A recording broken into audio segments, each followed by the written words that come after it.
Hey guys, welcome back to learn with Rajni. Friends, आज की class में हम पढ़ेंगे एंटोनिम्स। एंटोनिम्स के क्वेश्चंस हम करेंगे और आज का हमारा प्रैक्टिस सेट नंबर 9 है। कुछ लोग कहेंगे कि मैम आपने कह रखा है कि पहले टॉपिक पढ़ो और उसके बाद में क्वेश्चन निकालो। आपने हमें एंटोनिम तो पढ़ा है नहीं, उससे पहले ही आप उसके क्वेश्चंस निकलवा रहे हैं। उसका एक रीज़न है, एंटोनिम की क्लासेस लाने के ऊपर काम चल रहा है और मैराथन क्लासेस में भी मैं एंटोनिम लाऊंगी। एंटोनिम के क्वेश्चंस मैं आपको इसलिए करवा रही हूँ कि आपको एंटोनिम जो मैंने आपको सिनोनिम लर्न करवाए हैं, आपको ये पता लगे कि वो सिनोनिम्स मैंने आपको पहले क्यों याद करवाए हैं। उसको पता लगाने के लिए मैं आपको ये एंटोनिम की क्लास दे रही हूँ और उसके बाद में हम एंटोनिम का जो टॉपिक है वो पढ़ेंगे। कि एंटोनिम बहुत सारे मैं आपको अवेलेबल करवा दूंगी, उनको आपको अच्छे से लर्न करना है। तो आज हमारा प्रैक्टिस सेट नंबर 9 है, जिसमें हम देखने वाले हैं एंटोनिम्स। एंटोनिम्स के क्वेश्चंस हम करेंगे। तो पहले मैंने सिनोनिम्स आपको पढ़ाया, उसके पीछे रीजन मैंने आपको उसी टाइम बता दिया था, उसी क्लास में बता दिया था। आज हम एंटोनिम के क्वेश्चन करने वाले हैं। आपको एंटोनिम अलग से कुछ बहुत ज़्यादा एफर्ट लगाने की ज़रूरत नहीं होगी लर्न करने के लिए। वो जो आपने सिनोनिम्स लर्न किए थे वो आपके आज काम आएंगे। तो ये प्रैक्टिस सेट आपके लिए है, प्रैक्टिस सेट नंबर 9। स्टार्ट करते हैं फर्स्ट क्वेश्चन से। फर्स्ट है ग्रेजुअल। ग्रेजुअल किसे कहेंगे? ठीक है, ग्रेजुअली। ग्रेजुअली यानी धीरे धीरे। अब देखो, अब्रप्ट अचानक, रेगुलर नियमित रूप से, जेंटल धीरे धीरे, स्लो धीरे धीरे। अब देखो, सिनोनिम्स को लर्न करवाने का के पीछे ये सबसे बड़ा रीजन था कि इसमें से 3 वर्ड तो सिनोनिम ही हैं, रेगुलर, जेंटल और स्लो। ठीक है, इनका लगभग मीनिंग एक जैसा है। अब्रप्ट का मीनिंग अलग है। अब्रप्ट मतलब अचानक। तो अगर आपने सिनोनिम्स का अच्छा सा कलेक्शन आपने लर्न कर लिया है, मैं गारंटी के साथ कह सकती हूं आपको एंटोनिम्स को लर्न करने में एक्स्ट्रा एफर्ट्स नहीं लगाने पड़ेंगे। सिर्फ आपको एक एक बार उनको पढ़ना पड़ेगा और वो जो आपने सिनोनिम्स लर्न किए थे वो ऑटोमेटिकली रिकॉल होते जाएंगे जब आप एंटोनिम पढ़ोगे। तो ग्रेजुअल होता है धीरे धीरे, अब्रप्ट होता है एकदम से अचानक। ठीक है, अचानक। नेक्स्ट है सीज। सीज कर देना। ठीक है, बंद कर देना।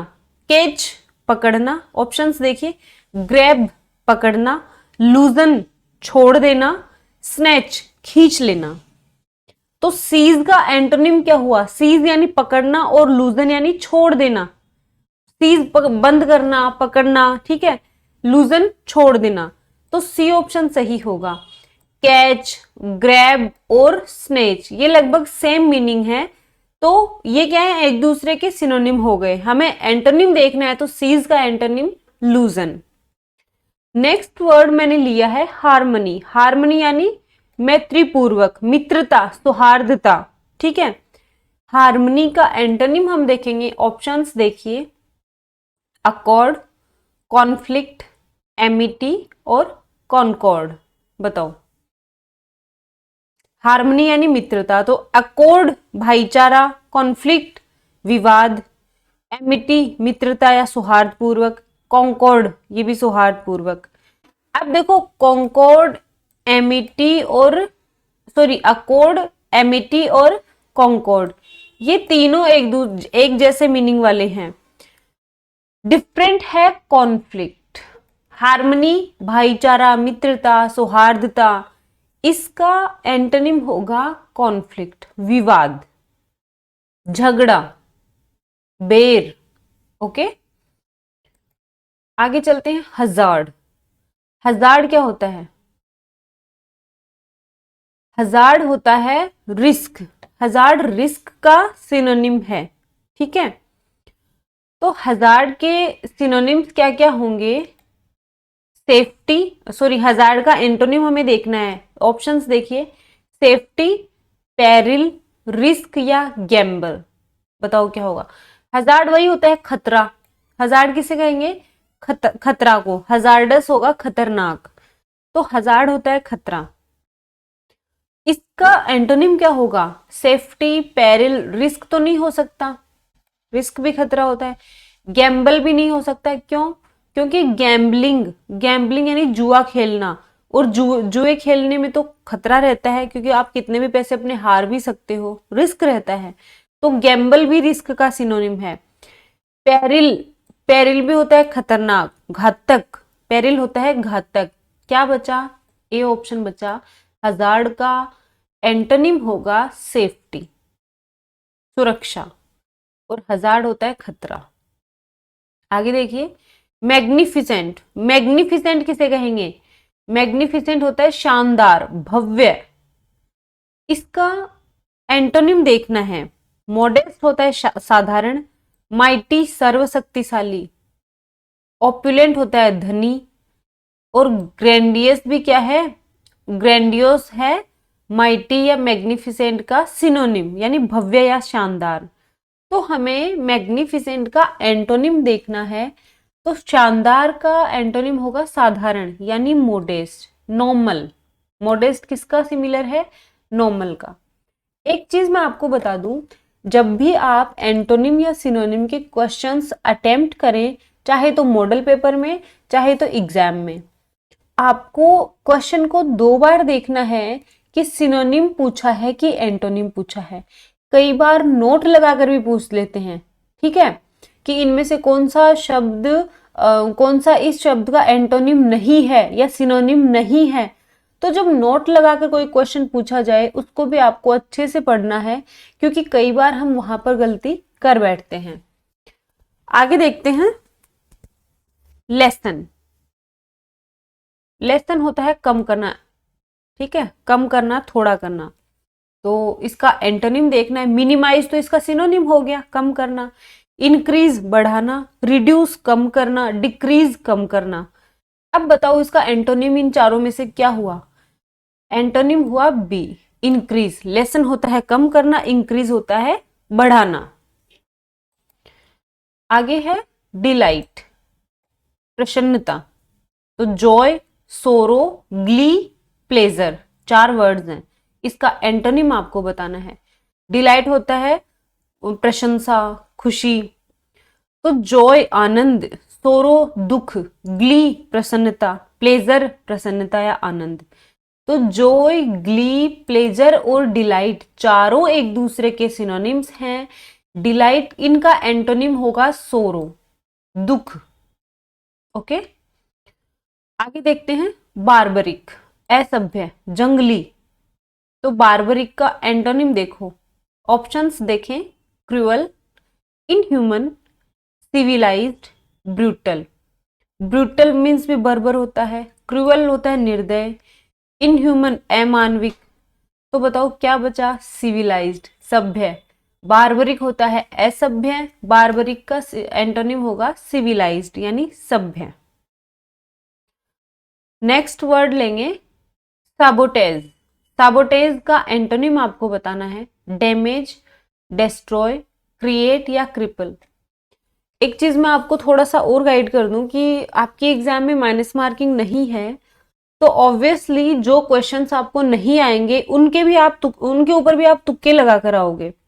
तो आपको एंटोनिम्स के तुक्के कैसे लगाने हैं? मान लो आपको वो वर्ड आपने फर्स्ट टाइम पढ़ा है, मान लो आपने ये जो साबोटेज जो वर्ड है वो फर्स्ट टाइम पढ़ा है, उसको फर्स्ट टाइम देखा है, इट मीन्स आपने उसको याद नहीं किया, अब आपका गलत होगा। माइनस मार्किंग नहीं है तो जरूरी नहीं है कि वो गलत ही हो, आप थोड़ा सा स्मार्टली अगर उसको करेंगे तो वो क्वेश्चन सही भी हो सकता है। कैसे करेंगे? उसके ऑप्शंस को ध्यान से पढ़ो। क्वेश्चन का में जो वर्ड है वो तो आपने पढ़ ही लिया है, बट ऑप्शंस को भी ध्यान से पढ़ें। जैसे मान लो साबोटेज हमने फर्स्ट टाइम पढ़ा है, बट हम ऑप्शंस को ध्यान से पढ़ेंगे। डैमेज, ठीक है, डिस्ट्रॉय, क्रिएट और क्रिपल। अब ये हमने फर्स्ट टाइम पढ़ा है, लेकिन इनको हम पढ़ेंगे। डैमेज हमारा पढ़ा हुआ है, ठीक है, नुकसान। डिस्ट्रॉय खत्म करना, है ना, नुकसान करना, नष्ट करना। क्रिएट बनाना, क्रिपल नष्ट करना। तो डैमेज, डिस्ट्रॉय और क्रिपल ये तीनों एक दूसरे से मिलते जुलते हैं। क्रिएट कुछ अलग लग रहा है, इट मीन्स मैं तुक्का लगाऊंगा सी पे, ठीक है, सी में तो कर दूंगी। तो इसी तरह से सैबोटेज होता है नष्ट करना, डिस्ट्रॉय करना, इसका एंटोनिम होगा क्रिएट, निर्माण करना। सीख गए तुक्का लगाना एंटोनिम का। आगे चलिए, एक्सोटिक। एक्सोटिक होता है अनोखा, विचित्र। अब इसका एंटोनिम देखेंगे, एलियन, एलियन भी विचित्र अनोखा ही होता है। ऑर्डिनरी साधारण, कलरफुल रंगीन, क्यूरियस आप जानते हो उत्तेजित, तो उत्साहित, सॉरी उत्तेजित नहीं होता है, क्यूरियस का उत्साहित होता है। तो एक्सोटिक, एक्सोटिक होता है अनोखा, तो इसका एंटोनिम होगा ऑर्डिनरी यानी साधारण, बी ऑप्शन। नेक्स्ट वर्ड है जियोपार्डाइज। जियोपार्डाइज मीन्स किसे कहेंगे, थ्रीटन, इम्पेरिल, प्रोटेक्ट या हजार्ड। बताओ, मैंने आपको तुक्का लगाना समझाया था। मान लो आपने ये वर्ड फर्स्ट टाइम पढ़ा है, जियोपार्डाइज। अब आप क्या करोगे, यार मैंने तो फर्स्ट टाइम पढ़ा है, इसको छोड़ देता हूं। छोड़ना तो है ही नहीं, वैसे भी निगेटिव मार्किंग है, तो आपको एक क्वेश्चन भी नहीं छोड़ना, तुक्के लगाने हैं। तुक्के ऐसे लगाओगे, ऑप्शंस को ध्यान से पढ़ोगे। थ्रीटन, धमकी देना, ठीक है। इम्पेरिल, इम्पेरिल यानी गाली गलौज करना, अपशब्द बोलना। प्रोटेक्ट, बचाना। हजार्ड, खतरा, नुकसान। तो जियो पैराडाइज का एंटोनिम होगा प्रोटेक्ट, बचाना। नेक्स्ट है डिनाउंस, निंदा करना। इसका एंटोनिम होगा क्रिटिसाइज, नहीं होगा। अपलोड, प्रशंसा करना। विलीफाई, निंदा करना। और ब्लेम यानी अपशब्द कहना या ब्लेम करना। डिनाउंस होता है निंदा करना, तो डिनाउंस का एंटोनिम होगा अपलोड, प्रशंसा करना, बड़ाई करना, बी ऑप्शन। आगे चलिए, लॉयल्टी। लॉयल्टी होता है निष्ठा, किसी किसी के प्रति लॉयल रहना, मतलब किसी के प्रति निष्ठावान रहना। लॉयल्टी होता है निष्ठा। इसका एंटोनिम हमें देखना है, फेथ, ठीक है। ट्रीजन, विश्वासघात। ट्रस्ट, विश्वास। फिडेलिटी, निष्ठा। लॉयल्टी और फिडेलिटी एक दूसरे के सिनोनिम्स हैं। तो लॉयल्टी का एंटोनिम होगा ट्रीजन। लॉयल्टी होता है निष्ठा और ट्रीजन होगा विश्वासघात, किसी से विश्वासघात या धोखा कर लेना, बी ऑप्शन। नेक्स्ट है एडवांस। एडवांस, एडवांस का एंटोनिम देखो, शिफ्ट, मूव, प्रोग्रेस या रिट्रीट। प्रोग्रेस आप जानते ही हो, किस तरह से गति हो रही, किस तरह से प्रोग्रेस हो रही है उसमें। प्रोग्रेस, मूव और शिफ्ट ये तीनों नहीं होंगे। एडवांस का एंटोनिम होगा रिट्रीट, वापसी। नेक्स्ट है एरोगेंट, घमंडी। एरोगेंट का एंटोनिम हमें देखना है, तो ऑप्शंस पढ़ेंगे, हम्बल, रफ, बोल्ड या अनकाउथ। एरोगेंट होता है घमंडी, हम्बल होता है विनम्र, तो एरोगेंट का एंटोनिम क्या होगा, हम्बल। रफ और बोल्ड ये दोनों एक दूसरे के सिनोनिम्स हैं, यानी बोल्ड होना, बहादुर। अनकाउथ किसे कहेंगे, जो कुछ भी अनाप शनाप बक देना, तो एरोगेंट का सही एंटोनिम होगा हम्बल। नेक्स्ट है सेंश्योर। सेंश्योर यानी निंदा करना, तो सेंश्योर का एंटोनिम देखेंगे, शेम, शर्मिंदगी, डिस्ट्रस्ट, क्रिटिसिज्म या प्रेज। तो प्रशंसा करना को क्या कहेंगे, प्रेज, डी ऑप्शन। एग्जेगरेट, किसी चीज को बढ़ा देना, बढ़ावा देना, तो हाइटन, हाइटन भी बढ़ाना होता है। एम्पलीफाई भी अप करना होता है। कंप्रेस होता है दबा देना। ओवरडू भी अप करना होता है। तो एग्जेगरेट का एंटोनिम होगा कंप्रेस। एग्जेगरेट होता है अप करना, कंप्रेस होता है दबा देना। इंस्टेंट, इंस्टेंट होता है अचानक, तुरंत। इसका एंटोनिम होगा इमीडिएट, नहीं, इमीडिएट और इंस्टेंट तो सिमिलर है। करंट, क्विक या डिलेड। इंस्टेंट का एंटोनिम होगा डिलेड, क्यों, इंस्टेंट होता है तुरंत और डिलेड होता है देरी से। ओके, आगे देखिए, विरुलेंट। वीरुलेंट का एंटोनिम हमें देखना है, तो डेंजरस, एमिकेबल, लीथल या पावरफुल, बताओ क्या होगा। वीरुलेंट का एंटोनिम होगा एमिकेबल। क्या होगा? एमिकेबल ना। लास्ट है कॉन्क्लूसिव। कॉन्क्लूसिव होता है निर्णायक, तो क्लियर, अनडेनिएबल, एम्बिग्युअस या डिसीजिव। डिसीजिव भी निर्णायक होता है। कॉन्क्लूसिव और डिसीजन से डिसीजिव बना है, कॉन्क्लूजन से कॉन्क्लूसिव बना है, मतलब निर्णायक। तो निर्णायक का जो एंटोनिम होगा वो होगा एम्बिग्युअस, यानी अस्पष्ट, यानी कोई किसी भी चीज की का निर्णय तब होता है जब वो स्पष्ट होती है, तो इसका एंटोनिम होगा एम्बिग्युअस, अस्पष्ट। तो ये आज हमने 20 क्वेश्चंस देखे हैं एंटोनिम्स के। एंटोनिम्स भी मैं आपको बहुत सारे प्रोवाइड करवा दूंगी, जिस तरह से सिनोनिम्स प्रोवाइड करवाए हैं। एक आपका टॉपिक रह रहा है बहुत ही important topic, subject verb agreement का, जिस पे भी हम काम कर रहे हैं और जल्दी ही मैं आपको वो करवा दूंगी। लगभग अपना कोर्स जो है वो कंप्लीट होने को आ गया है। मैराथन क्लासेस में आपका सारा कोर्स कंप्लीट हो जाएगा, उसके बाद हमारे मॉडल पेपर स्टार्ट होंगे। आई होप वो जो मॉडल पेपर होंगे वो आपको, आपकी जो तैयारी है उसको आप जज करने में या फिर उसको देखने में आपके लिए बहुत ज्यादा बेनिफिशियल होंगे। आपको पता लगेगा कि यार मेरे इस टॉपिक में कम नंबर आ रहे हैं तो मैं इसकी और ज्यादा पढ़ाई कर लेता हूँ। आई होप आपको आज की वीडियो अच्छी लगी होगी। फ्रेंड्स, अगर वीडियो अच्छी लगी है तो प्लीज इसे लाइक करें, ज्यादा से ज्यादा शेयर करें, और अगर आपने हमारे चैनल को सब्सक्राइब नहीं किया है तो लर्न विद रजनी को सब्सक्राइब कर दें।